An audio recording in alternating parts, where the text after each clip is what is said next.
and multiply.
They mock him. I just think you're dumb. Hillary's book blamed him. A prominent Trump supporter, Aubrey Shines, produced an online video attacking me. John Oliver mocks him, calls him a nut job from Tampa. Trump thanked him. So he continues to shine the light. We can do better, we will do better, but we'll only make it happen if you are informed. That's what we're here to do. America shines when you're connected to Aubrey Shines.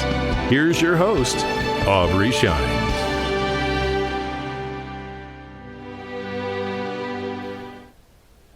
Hello and welcome to America Shines. I am your host, Aubrey Shines.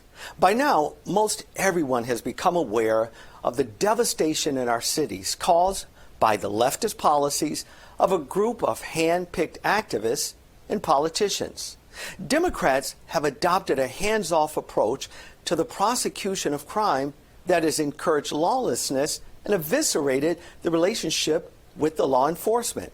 This is a big reason why minorities have suffered the most in cities, progressive prosecutors. We need to get to the bottom of this, and we need to do it quickly. Today, we're going to explore some of the causes for the crime, drugs, and homelessness that we are seeing in our cities, but not just the causes, but the solutions. Here to help us out with this is the Policy Director for the American Principles Project, John Schweb. John, thanks so much for taking a moment. I think this issue is critical. I know that we're all talking about, and rightfully so, what's going on in Israel, the Hamas attack on innocent Jewish people. But we can't keep our eyes, John, also off of what's going on in our inner cities, because it's devastating to the individuals that not just live there. Businesses are moving, John, as you are well aware, out of some of our major cities. And no one's really talking about it, but it's really about policy. John, am I missing anything in that description? No, you're absolutely right. You look at crime, you look at homelessness, you look at all sorts of things. These are policy choices that we could absolutely change. And the reality is, as this woke ideology has taken over the Democratic Party, they've pretty much embraced a system where you don't punish people for crime if they're at a certain point in the intersectional hierarchy.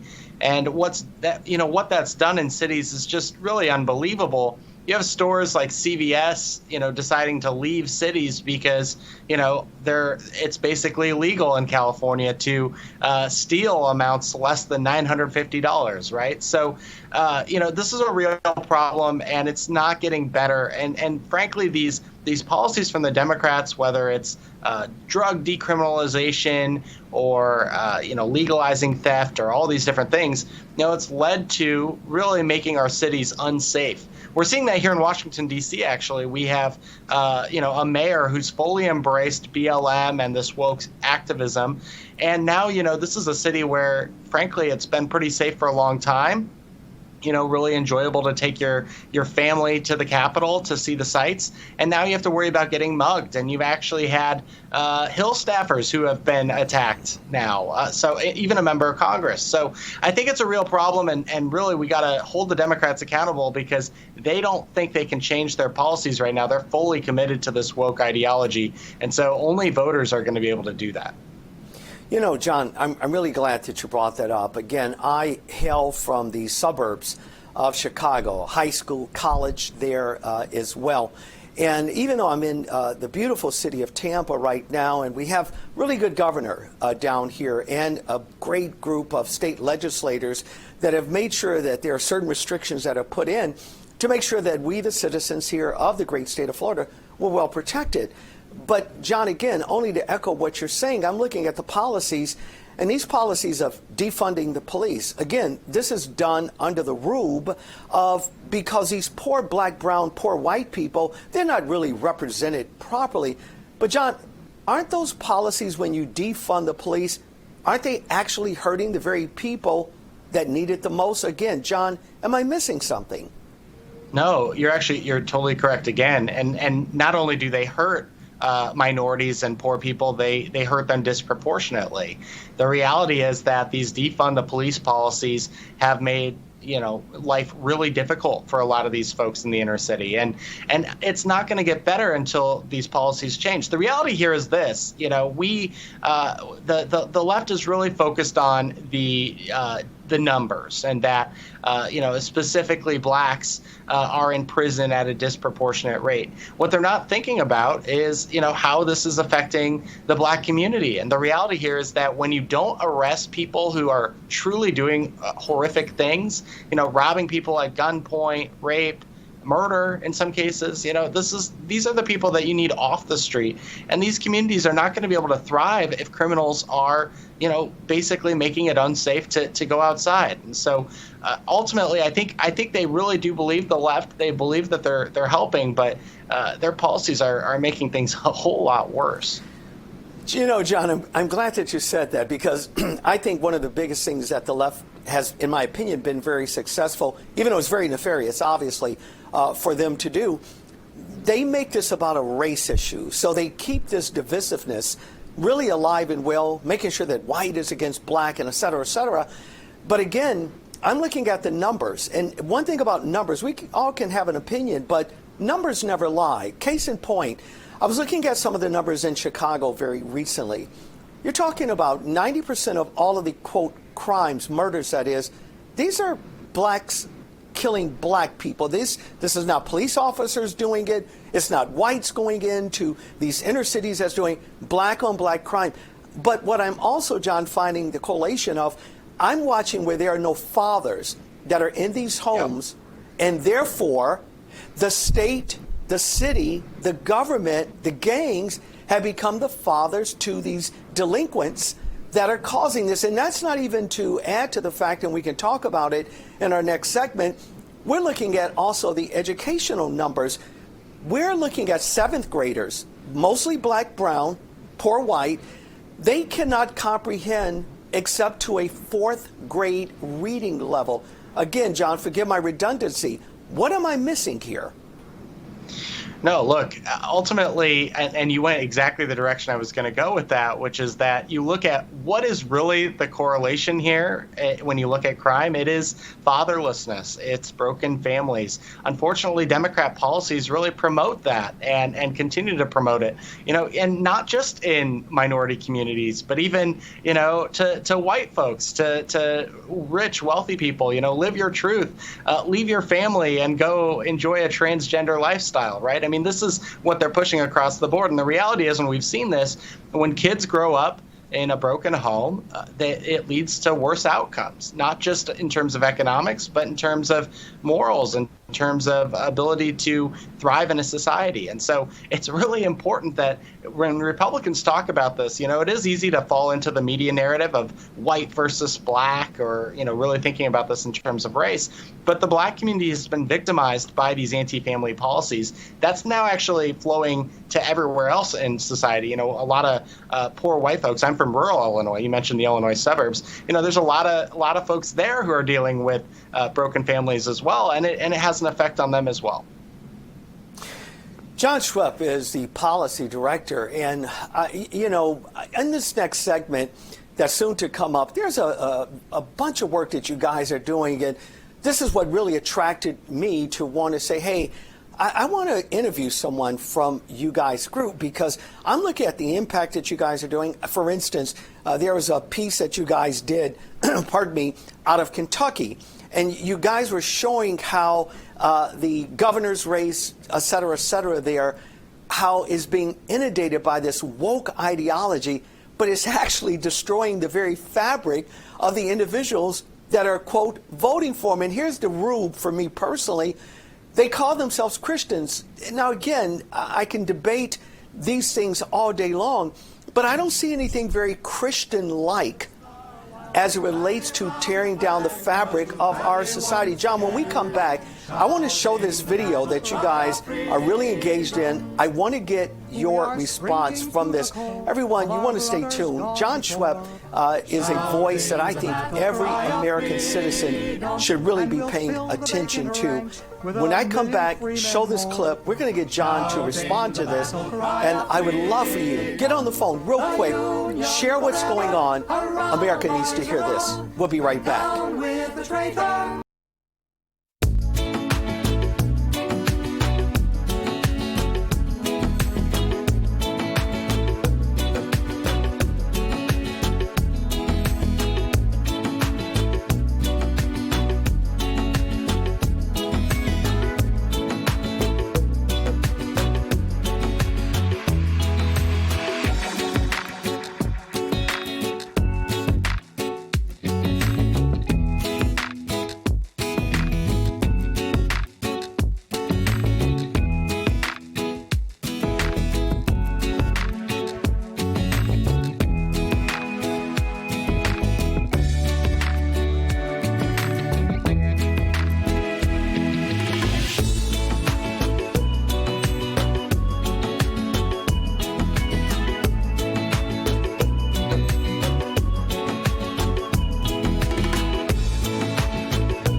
shouting the battle cry of freedom. I hope that no one kind of loses track of why I'm doing what I'm doing. We've been addressing, of course, the issues that have been happening globally. As many of you know, during the 2015-16 campaign trail, I was part of the Donald Trump's regime, going from state to state, city to city, speaking on behalf with and for then candidate Trump. This is not me pushing Trump at this particular second, but this guy seemed to have had his finger on the pulse of some things as related to our inner cities. I'll never forget, I was there when he said it. He said to a group of black leaders, brown leaders, poor white leaders, but he targeted the black leaders. He said, what do you have to lose? Look at the policies that have actually decimated your communities for the last 7, 8 decades and ask yourself, are you more better off?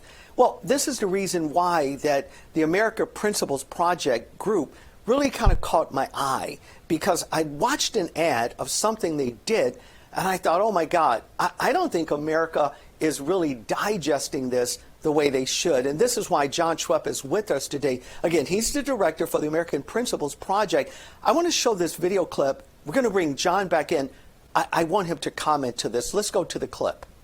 It's just common sense. We protect kids from alcohol, tobacco, and gambling. We even have age of consent laws to protect them from sexual abuse. So why is Andy Beshear vetoing legislation that protects kids from permanent, harmful, and sterilizing sex change drugs and procedures? If kids can't consent to sex, how in the world can they consent to a sex change? It's just common sense. Vote against Andy Beshear. John, when I saw that piece maybe about a week ago, I fell in love with it, and I thought, what you guys are doing at the America Principles Project, I thought, oh man, this is it. These guys actually get it. Would you take a moment again? I didn't take time to look up Andy. I think they all sing and say the same thing. I feel like I'm hearing an old choir when I hear these guys contradict themselves with the alleged principles that they believed in. What really prompted you guys to do that kind of ad? By the way, I think it's brilliant. John? Thanks. Well, thank you. So this has been kind of APP's MO for a while, is really trying to inject these family issues into these elections. And we actually were in Kentucky 4 years ago. If you remember that race, it was Governor Matt Bevin versus this Andy Beshear character. And we talked about women's sports and how Andy Beshear wanted to have transgender men participating. And we got mocked at the time for that. Of course, that turned out to be the case. And, he's a radical on this stuff, even though he sings the Blue Dog Democrat, I'm a Christian type thing. That's really not the reality. And the reality is these kids are being harmed, not just by the actual sex change surgeries, but also by puberty blockers, cross-sex hormones, which are sterilizing. And so we want to, really get this out there and let voters know that these folks are radical. They're absolutely extreme on these issues, and you can't be supporting them and think that that's okay. Hey, John, have you guys gone into some of the churches that are there? Because, again, I can stand in your driveway wherever you park your automobile and pretend to be an automobile. It doesn't make me one just because I'm in your driveway. And I look at these guys who, quote, call themselves Christian, and, again, they're anything but, from a biblical orthodoxy perspective, can't be Christian. They can't be Christian and hold these values that are anti-Christian.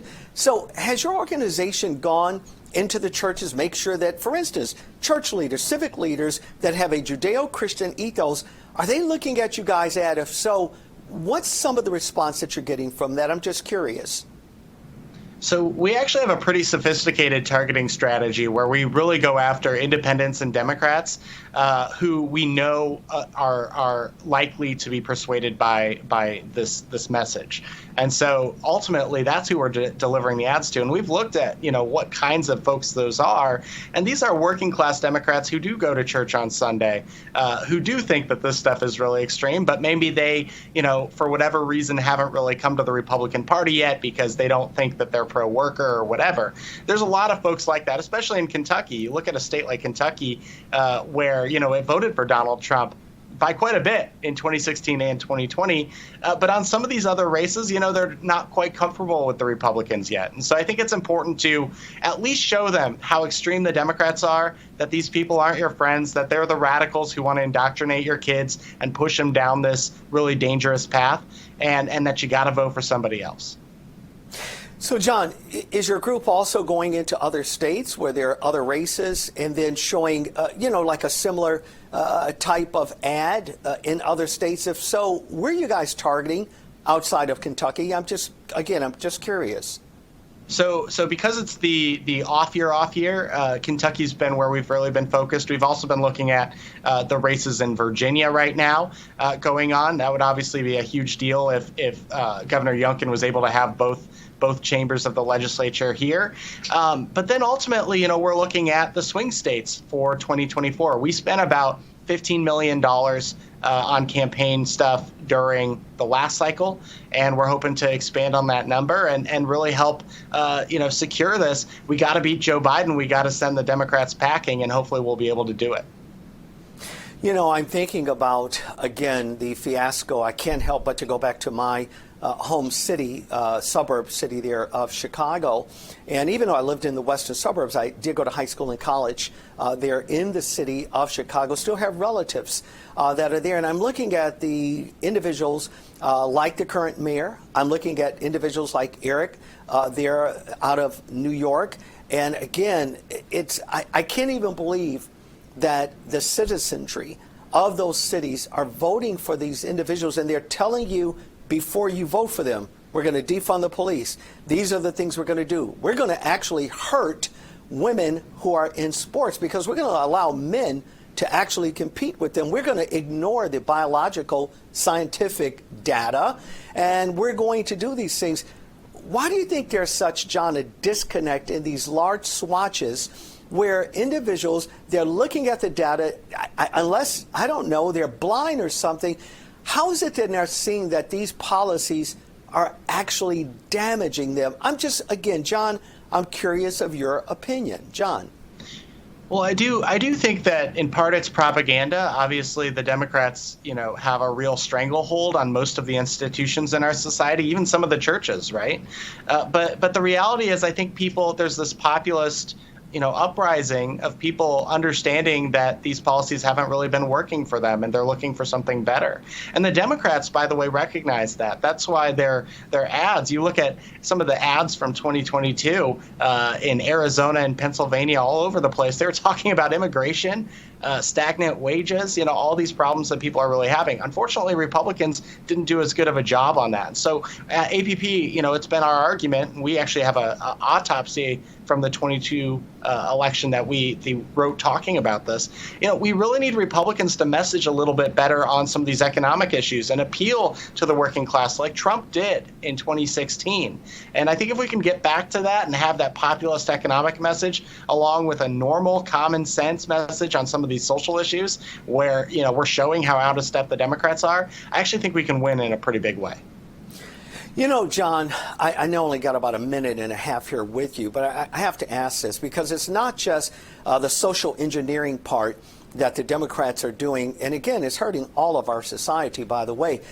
Are you guys going to be running any ads, again, showing the difference in the education?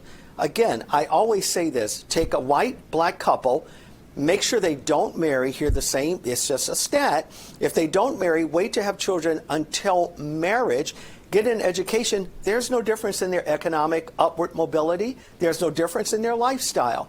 But the education seems, in my opinion, to be very, very paramount as it relates to the failure in the black communities. Again, just from your neck of the woods, or at least not too far, there in Maryland, the majority of the 7th graders there, they can't read up until just a 4th grade level. Are you guys going to be targeting any ads dealing with that type of wide juxtaposition as it relates to education, John? Well, we're certainly doing ads talking about parental rights and how, in these schools, there's been all sorts of indoctrination. They're not really focusing on math and science anymore. They're focusing on gender studies, right? And that's not happening just in the colleges. It's happening now in our high schools. And so the reality is that I think it's really important that we ultimately promote educational freedom and allow people to choose. But until we fix the problem of the Democrats having control of these schools, indoctrinating our kids, taking our tax dollars and really funding that stuff, we're not going to fix the problem. It's got to be a radical solution that Republicans promote to really fix the education system. Director of American Principles Project is John Schweb. John, where can our audience find you really quick? AmericanPrinciplesProject.org is our website, and I'm on Twitter at John Schwebe. John Schwebe, thank you, sir, so much for your time today. We're going to make sure that you guys get a bunch of these social clips. I love the work, John, that you guys are doing. Everyone, let's pay attention to that group, American Principles Project. They're on fire, and they really deserve you and I to pay attention, not just looking. Let's support them. I think they're doing a great job. We're coming right back.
Hey, I'm really excited about having Zach Smith again with us. He was with us a few months ago. His numbers were just phenomenal. Zach is one of the legal fellow and managers of the Supreme Court and Appellate Advocacy Program in the Edwin Meese Center for Legal and Judicial Studies at the Heritage Foundation. Plus, he has a great new book called Rogue Prosecutors, how radical Soros lawyers are destroying America's communities.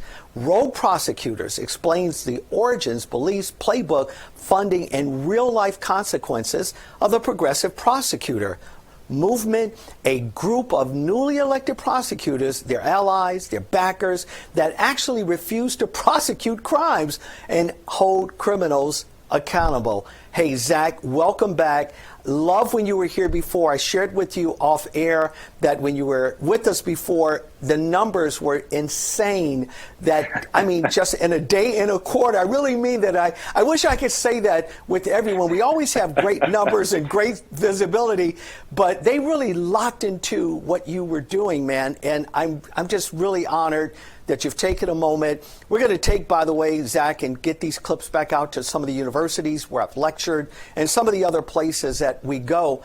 I love the body of work that you're doing. Let's dive right into this. I don't think our audience as a whole, Zach, understands that what we're seeing, this criminalization of lifestyle in America, whether it's Illinois, Philly, various places like this, it's intentional. And it's hard for people to believe that there are guys like Soros and others that are funding it, in my opinion, to bring down America. Forget about the black and white silly stuff they try to get us to focus on.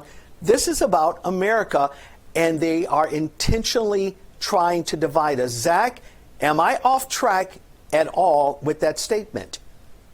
Well, thank you for having me back, Aubrey. It's always great to be here with you. Look, if we look at the people that George Soros and other left-leaning billionaires are funding, they'll tell you candidly, if you know where to look, primarily in the academic literature, that their goal is to fundamentally reimagine and re-engineer our criminal justice system. They want to tear it down and build it back in a new and supposedly better way. Now, the problem with that is if you go back and look at the ideological underpinnings of this rogue prosecutor movement, it's actually a Marxist-based movement. It stems from the prison abolition movement that came out of Berkeley in the 1960s, 1970s. There was actually a movement led by Angela Davis and others that said we should get rid of all prisons. No one should go to jail for anything, regardless of the crime he or she committed. Now, you can imagine when the average person heard that, they recoiled, rightly so, because it sounded absurd, and it is absurd. But unfortunately, what we've seen today through this rogue prosecutor movement, this defund the police movement, and other similar types of movements, is that essentially many of the same policy goals that prison abolition movement pushed in the 60s and 70s are being accomplished today by these rogue radical individuals who are simply refusing to do their jobs and in the process harming the communities they've pledged to protect. You know, it's interesting that you would bring up Angela Davis. I don't know if you could hear me. I was laughing because I thought, wait a minute, you're talking about Angela Davis where she's talking about power to the people only to do a DNA test to find out that her ancestors were actually part of the Mayflower. I can't make this stuff up, people. So here's the Angela Davis pushing a pro-black agenda whose heritage is actually a group of free people that came on from the Mayflower. Where are the targeted areas that we're seeing, Zach, more? Is it just Chicago? Is it just Philly? Where are the areas that unfortunately are seeing this blight of these ridiculous prosecutors? Where can our audience look to say, oh my God, that's why that's happening in that city? Where are those cities, Zach? Well, unfortunately, right now, there are over 70 Soros-backed or supported rogue district attorneys in the country. It's a shocking number. Now, so far, it's predominantly been in big cities like Chicago, Los Angeles, Philadelphia, St. Louis, other cities that you and your audience members would know. But there's a concerted effort right now to further the agenda, to move into the suburbs, to move into rural areas as well. And the important thing to realize, Aubrey, is that wherever these soft-on-crime policies are being implemented, the same results are happening. You're seeing an increase in crime. You're seeing an increase in murders, rapes, robberies, a whole host of problems that stem from the message that these prosecutors are sending which is that lawlessness will be tolerated. The other thing I'll quickly mention, so many of these policies are being implemented right now under the guise of supposedly combating a systemically racist criminal justice system, which it's not, under the guise of combating mass incarceration, which is a myth. If anything, if you look at the crime statistics, I think a very credible case can be made that we actually have an under-incarceration problem right now. But, the sad reality and the sad irony, Aubrey, is that these policies are being pushed to help Black members of the community, to help other minority members of our communities. But if you look at who is being disproportionately victimized by violent crime, well, sadly, it's young Black men. And so whenever you have shootings increasing, whenever you have murders increasing, right now that necessarily means that more young Black men are being victimized by these policies that are supposed to help them.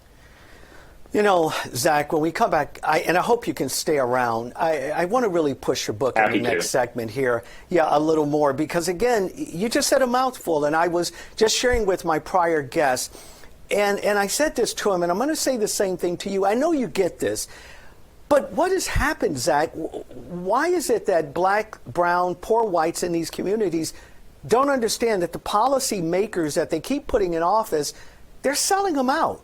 It's actually causing chaos. They're the brunt of their own voting practices. Why, Zach? Take 15 seconds. We'll come back. We'll jump back on it. But why is it that they cannot make, in your opinion, Zach, the connection? Zach? Well, I think when many of these rogue prosecutors initially ran for office, there was a bait and switch done. The policies they talked about were very bland, poll-tested language they used. And then when they got in office, it quickly became apparent what they meant by these poll-tested phrases was very different than what you or I or the average person would understand them to have meant. Zach Smith, we're going to come right back with you. I think your work, and I know I say this, I don't do flattery. I know a lot of guys, girls who have written a lot of great things. I just don't. But I really believe, my friend, that the body of work that you're involved with, again, I use this phrase all the time. I really believe your finger is on the pulse here. And I think everyone should take a moment. You want a good read. You want to go out and get books of this magnitude. It's going to download data. By the way, you can look at the footnotes and confirm the accuracy of it. We're coming right back with Zach Smith. Stay tuned.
shouting the battle cry of freedom. I said in our earlier opening that we are very cognitive of the fact of what's going on globally and the various failed policies that are happening, not just in Israel, not just against radical barbarians like the Hamas and Hezbollah groups. We're cognitive of that. We are talking about those type of issues. But at the same time, we cannot keep our eye off the ball here as well, because if we do, our focus will become so skewed that we won't realize that while we're fighting an enemy on the outside, that the internal enemy is destroying us from the inside. And this is why today we have Zach Smith with us. He is the legal fellow and manager of the Supreme Court and Appellate Advocacy Program in the Edwin Meese Center for Legal and Judicial Studies at the Heritage Foundation. Zach, I want to jump right back in to this dialogue here, because I think this is so paramount for our audience to understand.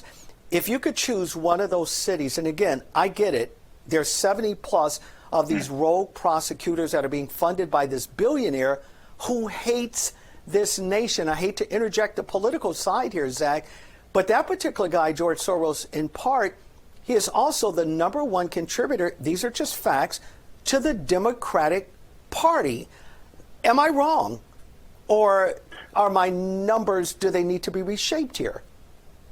Well, in the criminal justice context, I think it's very clear George Soros wants to fundamentally re-engineer the criminal justice system as it currently exists. We know he's given more than $40 million in direct campaign contributions to help back and support these rogue radical prosecutors.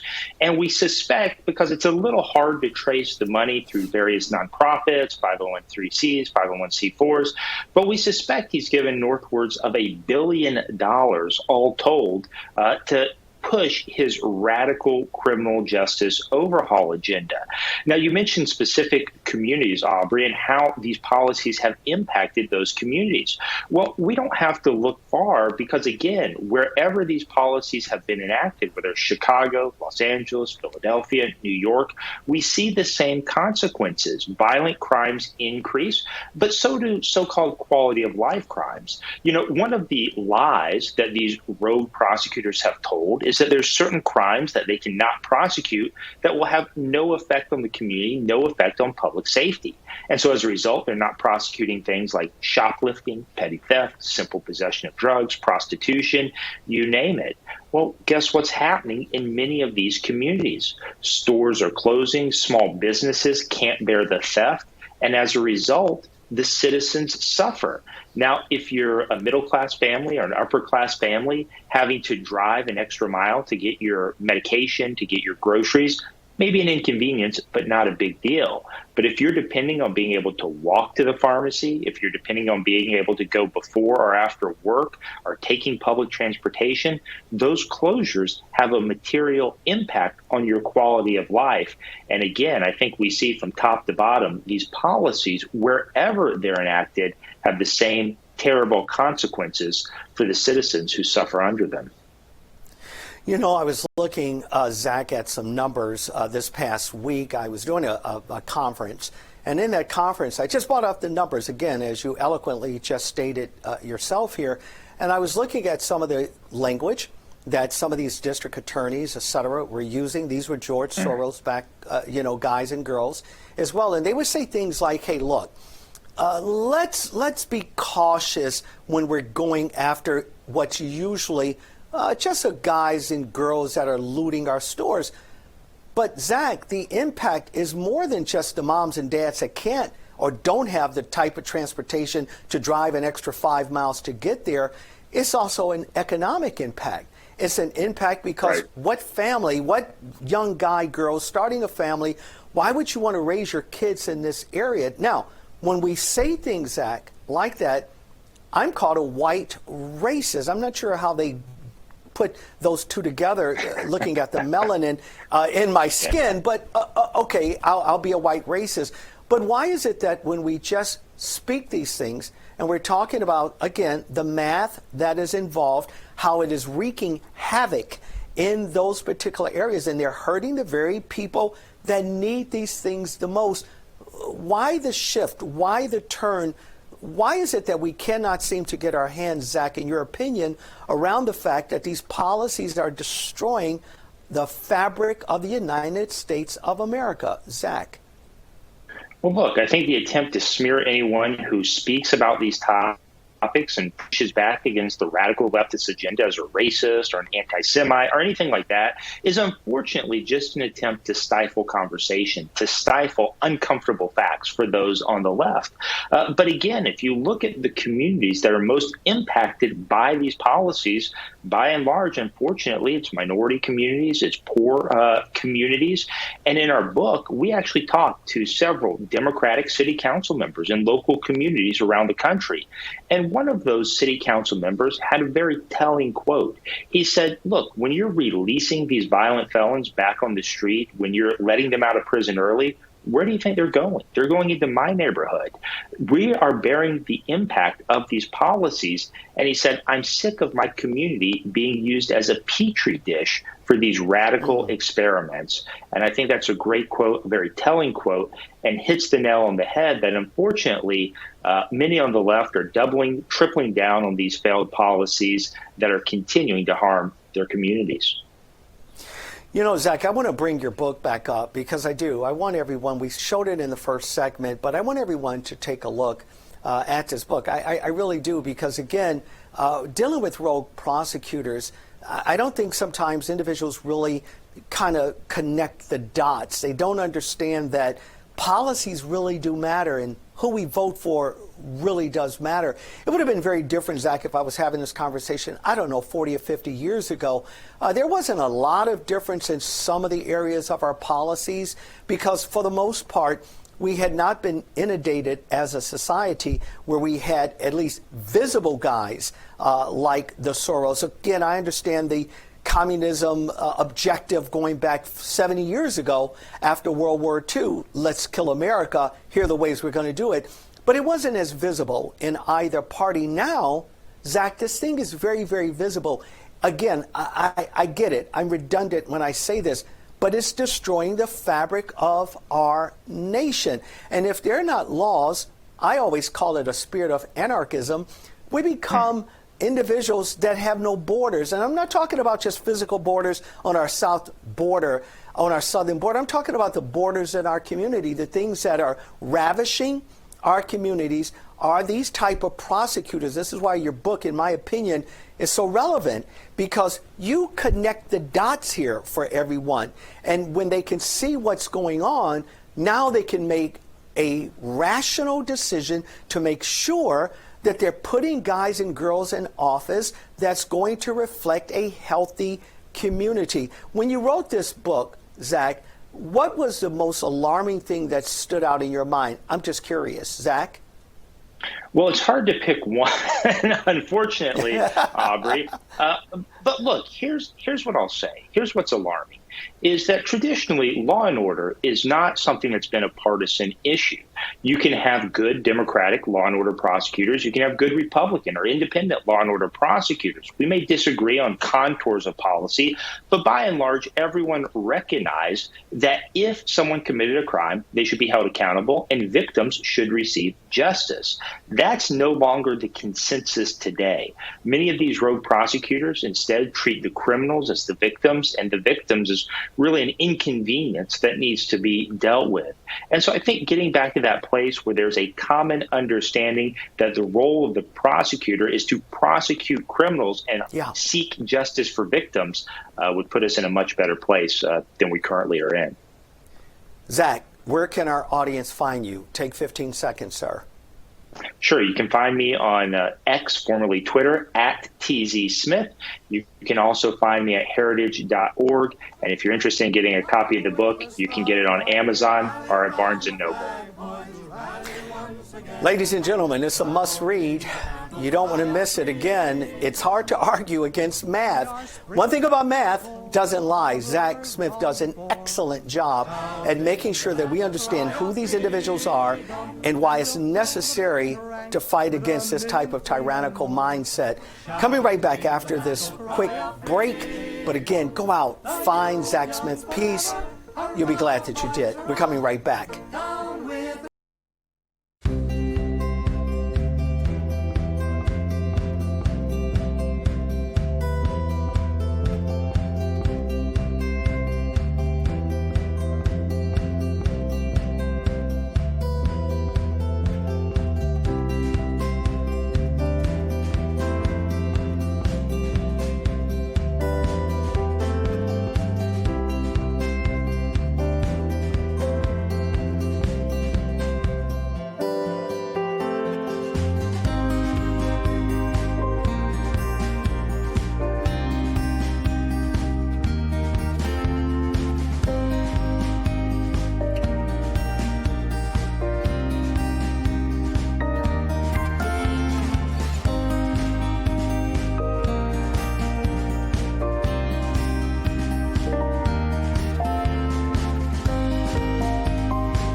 I can only hope and pray that there is an awakening that's really going on in our nation, because the policies that unfortunately are being pushed are not policies to help our nation, it's to break our nation down.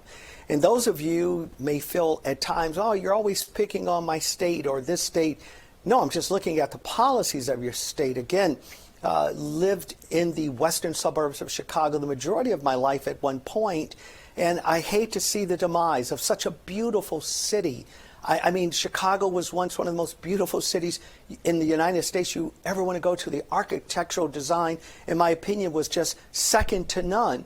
But now policies, because of apathy and because of a lack of involvement from the citizenry that's there, men and women in these various cities, you're putting people in office that's wreaking havoc on your state, in your city, throughout your municipalities. Look at one of the headlines here. The New York mayor, Adams, he said this: the world's migrants have a right to American jobs. I want you to imagine that people that should not be here have a right to your job. That's the New York mayor there. But it doesn't stop. Let me show you another headline here. It's absolutely incredible. Here's another headline from the New York Post. ICE admits a record 5.7 million migrants in the U.S. Biden wants to provide, get ready for this, medical service and housing to all of them. I want everyone to pay attention to this. This is so important because we have veterans that have served our country that don't have the same benefits.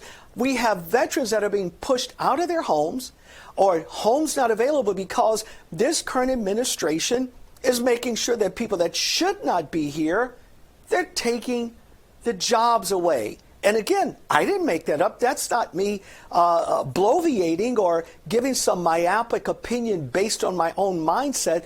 These are the things that the headlines are quoting these leaders for saying, but it doesn't stop there. I want to show you another few headlines here. Look at this one here. The average long-term U.S. mortgage rate reaches the highest point in 23 years. By the way, this was back in September. Can I just say to you very briefly, that was a month ago.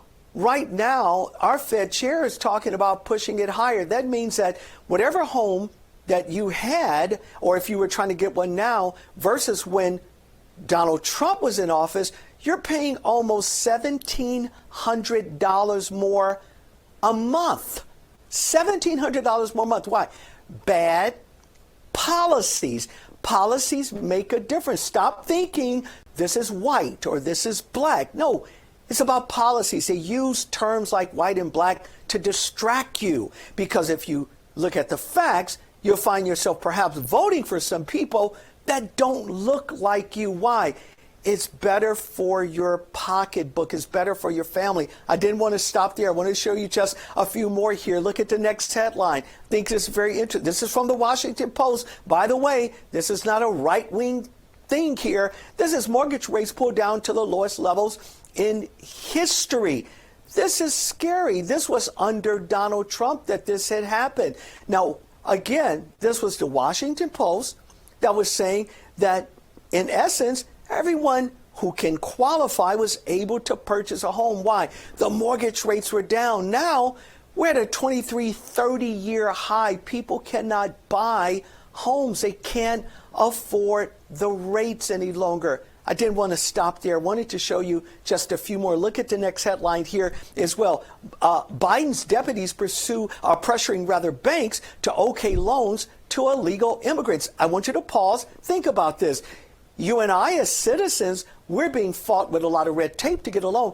But Biden is saying the 20+ million illegal people that are here, hey, banks, we're going to pressure you. Get on board. Let's give these individuals that have no right to be in our country, let's get them some loans. I got to show you just one or two more here before we get out of here. Biden administration wants free, that's it, free medical and housing for over 5.7 million migrants. I want that to soak in.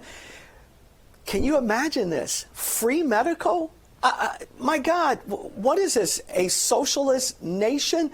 Not for the Americans that work hard. No, for people that should not be here. Can I show you just another one? I think I have another one there. Here it is real quick. Chicago is to give illegal immigrants up to $9,000 each for housing costs. It's hard to imagine this. I was raised in that beautiful city, and the leaders there want to give people that shouldn't be there $9,000. Imagine what would happen if you could give the citizens who are working hard every single week, give them $9,000 and see what they would do with it. Policies matter. When you vote, you better vote what's best for you, not, again, let me echo Dr. Martin Luther King, not based on your skin color, but how about upon the content of character? What is character? It's something that helps you and I move forward in an advantageous way to help all. Until next week, I bid you peace.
And welcome back to another episode of Law and Border. They have nobody to stop that.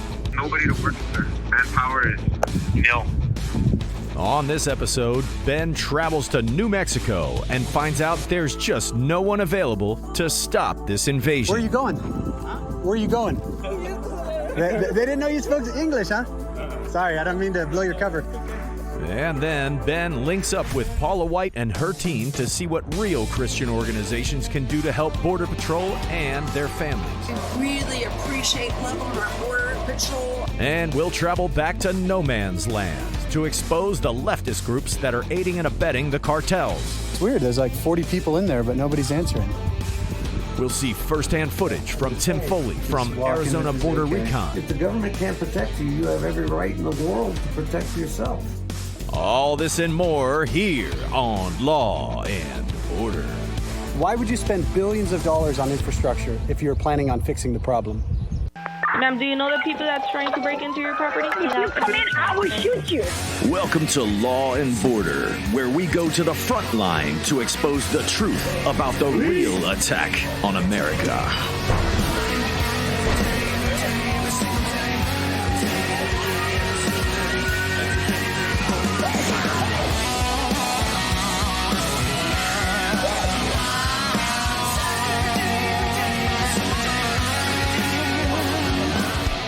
You're watching Law and Border with Ben Bergwam.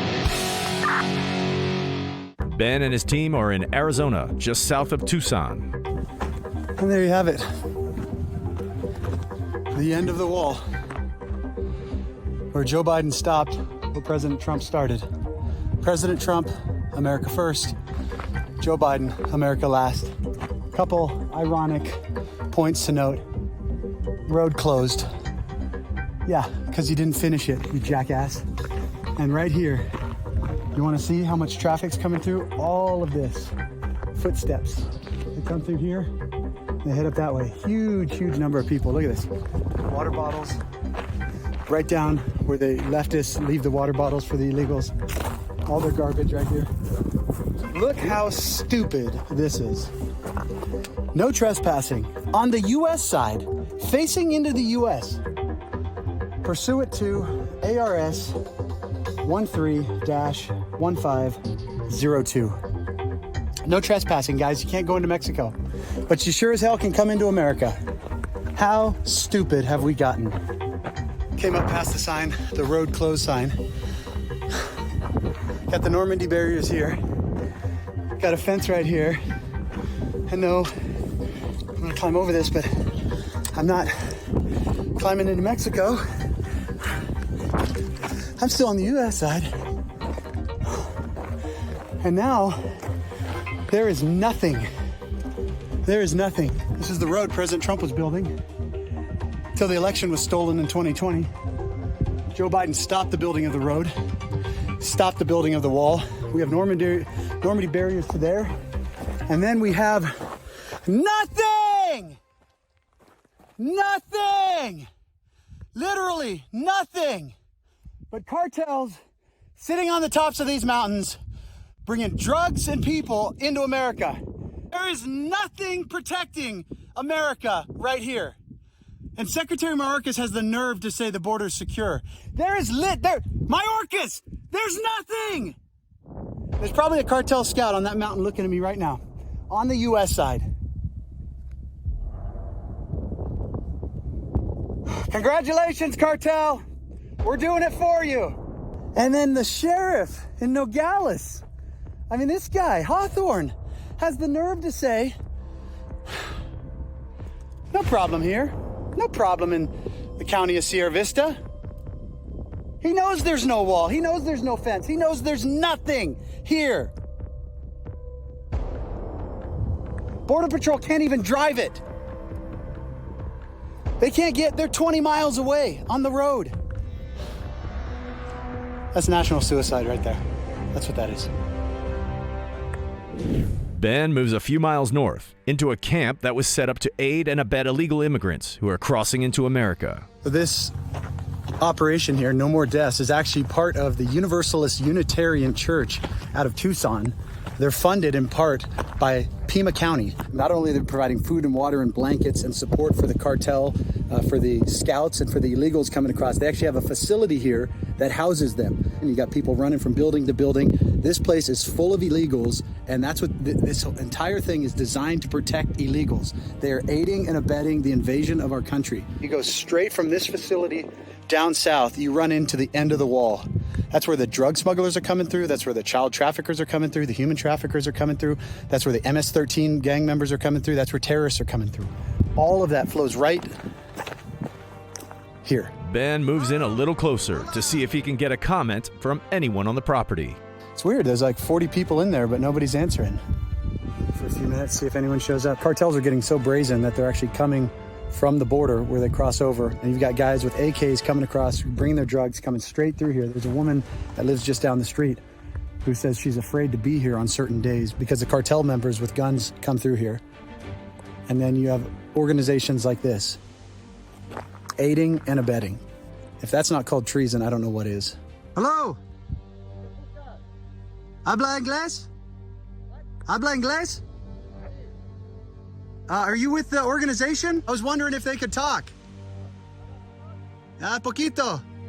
¿De dónde son? The man approaches, but asks that Ben lower the camera. He's covering his face. He doesn't want to be seen. Efren? Oh, okay. Mi amo es Ben. Mucho gusto. Sí, yeah, I put it down. It's at my feet. ¿Tú habla inglés? No, tu amigo. A little bit, okay. A second man approaches. Are you part of the organization? Who are all the people that are here? I'm just doing a story on it. I'm just wondering. Yeah. No.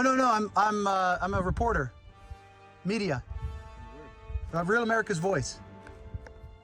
Yeah, no police, no la migra. Why would it matter? Are the people here not supposed to be here? Are the people here legal? Are they migrants? They're migrants. Are they here legally or illegally? Illegal? Okay. How many people? You don't know? 30? 30? Maybe? Okay. I'll leave it to it. I just, if there's somebody that wants to talk, just let them know I'll be out here for a couple minutes. All right, thanks, man. So he just confirmed, wouldn't tell me his name. First guy did. Both of them here illegally. And they said everyone here is illegal. This whole place is full of illegals. They're really sketchy about me being here. Thought I was law enforcement or border patrol. Told them I was neither of those things, that I'm a reporter trying to do a story on it. But that just shows you, this place is running an illegal shelter, and it's being allowed to do it. Not just allowed to do it, it's being paid for, in part, by Pima County, by the taxpayers of Pima County. That's illegal. It's illegal. It's illegal. It's a crime. They were super concerned that I was Border Patrol or police. He even said, don't tell Border Patrol. He said, don't tell Border Patrol. Border Patrol knows about this place. They've raided it before. They should raid it every single day. Not only do we have people come into our country that aren't asked to assimilate, we have people within our country who are working to destroy it. It's pure evil. I just pray. I pray against it. Pray against the principalities and powers of darkness in this valley, and especially in that place. Lord, I pray your angel armies go from the border to the city, to that little community, to cast it out in Jesus' name, Lord. I pray your blood over this whole valley. I pray that the evil that needs to be exposed and destroyed is exposed and destroyed in Jesus' name. Stick around for more Law and Border as Ben moves down the road to the cartel trails. This is where Border Patrol needs to be if they're going to catch any of them. This episode of Law and Border is brought to you by PatriotMobile.com. Use promo code RAV for free activation today, only at PatriotMobile.com.